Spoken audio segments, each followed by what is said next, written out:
Ya, tapi dia tak peduli. Selama aku masih hidup, aku akan terus mengumpulkan ya pundi-pundi emas harta di muka bumi. Ini sehingga membuat dia lupa untuk kembali kepada Allah, lupa untuk mengingat dosa-dosanya, lupa untuk bekal menghadap Allah Subhanahu wa taala. Kenapa? Karena ketamakannya. Kemudian kedua, tulul amal, yaitu panjang angan-angan. Barakallahu. Nah, ya, sudah di usia senja angan-angannya masih seperti anak muda. Masih ingin ini, pengen itu.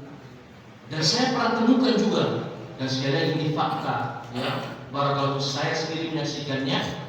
Ada seorang kakek sudah tua renta, tapi mohon maaf masih berjualan di pinggir jalan. Ketika saya beli dagangannya, saya tanya, "Kek, apa udah istirahat aja, Kek? Ya, ke masjid, ibadah. Punya anak Kek? Punya Pak. Ya, cucu, cucu apa lagi? Lah, ini jenengan kerja apa? Siapa?" Apa jawaban saya, Kek? Buat cucu. Ini alasannya. Ya barakallahu fikum. Saya bekerja buat cucu. Padahal tidak ada kewajiban dia untuk menafkahi cucunya. Cucunya kewajiban anaknya. Itu anaknya berkewajiban untuk menafkahi cucunya. Dia tidak berkewajiban lagi untuk, Allah tidak akan meminta pertanggungjawaban dia dan bilang, "Kenapa kamu menafkahi cucumu?" Tidak ada itu. Ya barakallahu fikum. Nah, ya, saya tanya lagi, saya pastikan, anak bapak kerja. Loh, ya, itu kan tugasnya anak. Saya ingin nyenengin cucu. Dengan alasan ini membuat dia jauh dari ibadah. Ini tidak boleh. Ya barakallahu. Nah, ini alasan yang tidak akan diterima di hadapan Allah Subhanahu wa taala. Boleh menyenangkan cucu, boleh menghibur cucu, barakallahu fikum, tidak ada larangannya. Tapi kalau sampai harus mengorbankan kedekatanmu dengan Allah, ibadahmu kepada Allah, maka barakallahu fikum, tidak ada uzur nanti kamu apabila kamu ingin membawa alasan ini di hadapan Allah. Allah tidak akan menerima alasan itu, barakallahu fikum. Nah, ya, sehingga jemaah sekalian sebagai rahmat Allah Subhanahu wa taala, wa barakallahu fikum, itu yang harus kita selalu ingat. Yaitu usia tua ada usia yang tidak ada alasan lagi kalau kita tidak mau kembali kepada Allah. Ya barakallahu fikum. Usia tua dan usia yang barakallahu fikum sudah tidak ada sesi lagi setelah itu, melainkan kematian. Ya.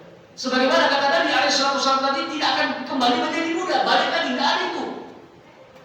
Ya. Sesi anak-anak sudah dia lewati, sesi remaja sudah dilewati, sesi dewasa sudah dilewati, sesi tua di hari itu, dan setelahnya adalah kematian. Nah, jadi barakallahu fikum, bersiaplah untuk itu. Timbul pertanyaan berikut, Ustaz, kok bisa ada orang tua, ya barakallahu fikum, yang seperti tadi? Ya, nah yaitu barakallahu fikum, sulit untuk berbuat baik, sulit untuk bertaubat kepada Allah. Maka kalau tadi pepatahnya, ya, tua-tua geladi makin tua makin jadi, ini juga ada pepatahnya, yaitu Allah bisa karena biasa. Maksudnya bagaimana? Seorang yang sudah masuk usia tua, tapi kok berat rasanya untuk melakukan kebaikan, sulit untuk ke masjid, sulit untuk buka mushaf Al-Quran, baca Al-Quran, sulit. Pengennya senang-senang, pengennya hiburan, pengennya maksiat, pengennya dosa. Kenapa? Karena dulu di masa muda dia tidak menemukan itu. Karena dulu di masa muda dia tidak pernah dekat dengan Allah, dia tidak pernah dekat dengan rumahnya Allah, dia tidak pernah dekat dengan sumber yang datang dari Allah, yaitu Al-Quran. Berarti apa? Ini juga nasihat kepada para pemuda, kepada saya. Ya barakallahu fikum. Nah, yang harus membiasakan diri ketika masa mudanya untuk selalu dekat dengan Allah Subhanahu wa taala. Ya, dekat dengan rumahnya ini, rumahnya Allah Subhanahu wa taala. Sekarang ada orang yang ingin masuk surga tapi jarang jenguk rumahnya Allah di dunia. Bagaimana caranya dia bisa masuk ke rumahnya Allah Subhanahu wa taala di surga? Rumahnya Allah di dunia saja, itu masjidnya Allah, itu dia tidak mau datangi. tidak dia mau makmurkan, tidak mau dia jaga, tidak mau dia rawat, gimana caranya dia bisa masuk ke rumahnya Allah yang kekal abadi selama-lamanya di jannatil firdausil a'la? Nah, coba. Nah, ini satu poin yang mungkin kita bisa pegang untuk menasihati saudara-saudara kita yang masih malas ke masjid. Jenengan katanya mau masuk surga loh. Ini loh, sekarang ini pembuktiannya, ini ada rumah Allah tuh di depan rumahnya jenengan tuh. Kok jenengan gak pernah masuk ke situ?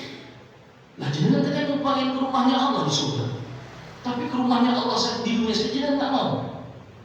Dari jalan mana kira-kira jenengan bisa masuk ke rumahnya Allah di surga, sementara rumahnya di dunia jenengan gak pedulikan? Rumahnya di dunia nggak jenengan urus, nggak jenengan makmurkan, nggak jenengan rawat. Subhanallah. Barakallahu fikum. Ini akal sehat yang cocok untuk menyadarkan saudara-saudara kita yang barakallahu fikum masih berat untuk ke rumahnya Allah Subhanahu wa taala. Nah, sehingga jamaah sekalian sebagai Allah Subhanahu wa taala, masa muda masa yang menentukan. Ya, kebiasaan di masa muda akan terbawa di usia tua. Jadi ini salah satu jawaban kenapa ada orang yang sudah tua tapi sulit ke masjid. Orang bukan nggak mampu, bukan dia karena beda hukumnya. Kalau dia memang mungkin karena sudah sakit, ya tidak mampu melangkahkan kaki ke situ, beda hukum. Tapi dia masih mampu, tapi dia tidak mampu. Ya, sebagaimana masya Allah, ya rutinitas tadarus, belajar tahsin, masya Allah. Ya, ada di antara saudara kita yang masih belum mau. Ya, nah barakallahu. Maka ingatkan, ya khususnya apalagi anak muda, biasakan dengan Al-Quran. Ya barakallahu. Jangan malu dengan Al-Quran. Ingat nanti kita di akhirat itu nafsi. Kalau sekarang kita harus bertahun, saling nasihat-menasihatkan. Ya, yang malas ke masjid kita nasihati. Ya, yang barakallahu fikum, yang sering ke masjid, jangan cuek dengan saudara-saudaranya yang ke masjid, nasihati. Kenapa? Karena nanti di hadapan Allah kita sendiri-sendiri mempertanggungjawabkannya. Yang di dunia ini itulah amal kita, yang nanti akan kita bawa di hadapan Allah Subhanahu wa taala. Barakallahu. Nah, kalau ada yang mengatakan, ngapain kamu ngurusi saya? Urusi aja dirimu sendiri. Nanti di akhirat tuh ngomong seperti itu. Kalau di dunia sekarang kita masih tolong menolong, ta'awun, ya untuk saling mengingatkan, ini tugas kita memang. Itulah ukhuwah, itulah persaudaraan. Tapi kalau kalimat itu keluar, itu nanti kalimat di akhirat. Ngapain ngurusi saya? Di akhirat betul, karena urusan di akhirat nanti nafsi.